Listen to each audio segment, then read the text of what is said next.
ইলিশের পোনা জাটকা রক্ষায় ২৮ ফেব্রুয়ারি মধ্যরাত থেকে চাঁদপুরের পদ্মা মেঘনা নদীতে ২ মাস মাছ ধরা নিষিদ্ধ থাকবে। জাটকা রক্ষা কার্যক্রমের আওতায় এই সময় নদীতে সকল প্রকার মৎস্য আহরণ, ক্রয় বিক্রয় বন্ধ রাখতে হবে জেলেদের। নিষেধাজ্ঞা চলবে ৩০ এপ্রিল পর্যন্ত। এই সময় পর্যাপ্ত সহায়তার দাবি জেলেদের। চাঁদপুর থেকে জিএম শাহিনের পাঠানো তথ্য ছবিতে ডেস্ক প্রতিবেদন।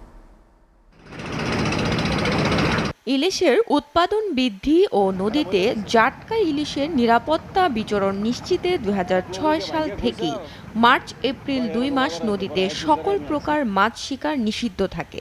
নিষেধাজ্ঞার এই সময়ে চাঁদপুরের মতলব উত্তর উপজেলা থেকে হাইমচর চর ভৈরব পর্যন্ত ৬০ কিলোমিটার এলাকার অর্ধলক্ষাধিক জেলে হয়ে যায় বেকার। সরকারিভাবে জেলেদের খাদ্য সহায়তা হিসেবে ৪ বার দেওয়া হবে ১৬০ কেজি চাল।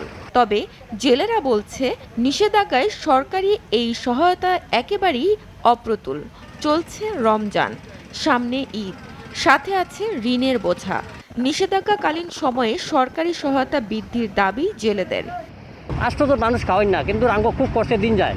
এই যেমন ২ মাসকার অভিযান আইয়ে খুব কষ্টে চলাফেরা করি। মানুষের তো আমরা এর পর্যায়ে লাইন নিয়ে হালাইছে, কত চাইতেও পারি না। দুটো চাউল দেয় আমাদের ফ্যামিলি অন্তত ৫-৭ জন ১০ জন। ওদিকে এই চাউলে কিছু চলে, কিন্তু তেল দিতে হয়, নুন দিতে হয়, হলদি, কত কিছু লাগে। তাহলে আমরা কি করবো? অভিযান এই সামনে অভিযান, এখন আমরা জালবা বন্ধ করে দেবো। সরকার যে আমাদের দিকে একটু চায়, ঠিক আছে, আমরা জালিয়াঘাটের মাল পাই না, চাইল টাইল পাই না। ঈদও আইছে, রোজও আইছে, আমগো ছেলে মেয়ের ভরার কষ্ট আছে, কিস্তি আছে, সংসার আছে। কারণ আমরা এইভাবে কিভাবে চলতে পারি? জেলে কোনো সুখ সুবিধাই আমাদের নাই। এখন আমরা অভিযান মানুম, ঠিক আছে মানুম, আমাকে তো কারণ দল তো অবৈধ। আমরা স্বীকার করছি, সরকারের ঘোষণা দিছে, সরকারের কথাই আমরা মানছি। দেশের ইলিশ সম্পদ উন্নয়নে জাটকা রক্ষায় গঠন করা হয়েছে জেলা টাস্কফোর্স কমিটি। নদীতে রাখা থাকবে সার্বক্ষণিক টহল ব্যবস্থা। জেলেদের কথা বিবেচনা করে ইলিশ সম্পদ উন্নয়ন প্রকল্পের মাধ্যমে এবারই প্রথম প্রায় ৮,০০০ জেলেকে দেওয়া হবে বিশেষ সহায়তা। আর জেলা টাস্কফোর্স কমিটির মাধ্যমে সার্বক্ষণিকভাবে আমরা মোবাইল কোর্ট অভিযান পরিচালনা করব, নদীতে যাতে কেউ না নামতে পারে।